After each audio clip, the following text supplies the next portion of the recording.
आज सुनेंगे तीसरी देवी यानी माता चंद्रघंटा की कथा। माता चंद्रघंटा तीसरी नवदुर्गा है। उनका नाम चंद्रघंटा है। चंद्रघंटा के अलावा चंद्रखंडा, चंडिका और रणचंडी के नाम से भी जाना जाता है। ऐसा माना जाता है कि माता अपनी कृपा, बहादुरी और साहस से लोगों को पुरस्कृत करती हैं। इनकी कृपा से इनके भक्तों के सभी पाप, कष्ट, शारीरिक कष्ट, मानसिक कलेश और भूत प्रेत बाधा भी दूर होती है। आइए सुनते हैं माता चंद्रघंटा से जुड़ी पौराणिक कथा। प्राचीन काल में देवताओं और असुरों के बीच काफी लंबे समय तक युद्ध हुआ। उस दौरान असुरों का राजा महिषासुर था और देवताओं के स्वामी इंद्र थे। युद्ध में असुरों की जीत हुई और महिषासुर ने देवलोक पर विजय प्राप्त करके भगवान इंद्र का सिंहासन हासिल कर लिया। महिषासुर ने इंद्र, सूर्य, चंद्रमा और वायु समेत सभी देवताओं से उनके अधिकार भी छीन लिए। स्वर्ग से निकाले जाने के बाद सभी देवतागण इस समस्या से निकलने के लिए त्रिदेव ब्रह्मा, विष्णु और महेश के पास गए। वहां जाकर सभी देवताओं ने असुरों के किए गए अत्याचार और उनसे छीने गए सभी अधिकारों के बारे में भगवान को बताया।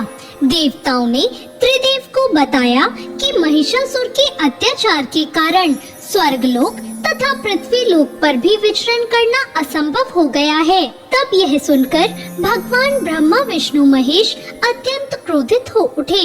क्रोधित होने पर उन तीनों भगवानों के मुख से एक ऊर्जा उत्पन्न हुई।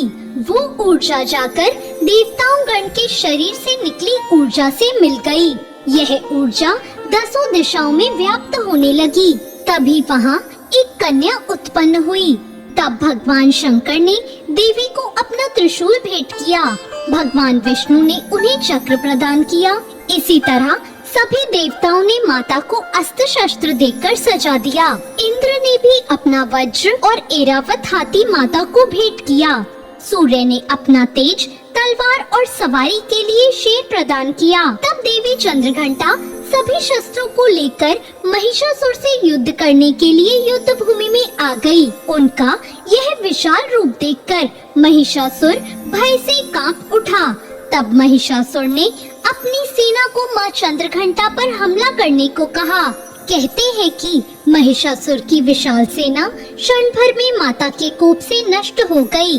चंद्रघंटा मां ने राक्षसों के समूह का संहार करने के लिए धनुष की टंकार को धरा।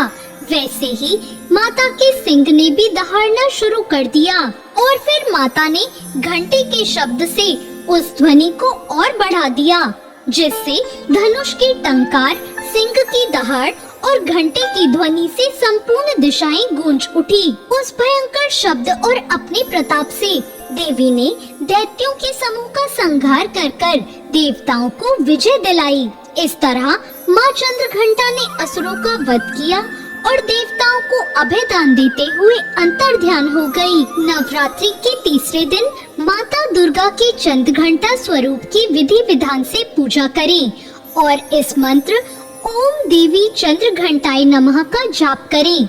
इसके बाद मां चंद्रघंटा को सिंदूर, अक्षत, गंध, धूप, पुष्प आदि अर्पित करें। आप देवी मां को चमेली के फूल के अलावा कोई भी लाल फूल अर्पित कर सकते हैं। साथ ही साथ दूध से बनी किसी भी मिठाई का भोग लगाएं। पूजा के दौरान दुर्गा चालीसा का पाठ या दुर्गा आरती का गान करें। तो ये थी मां चंद्रघंटा की पौराणिक कथा। आपको ये कथा कैसी लगी कमेंट करके जरूर बताएं।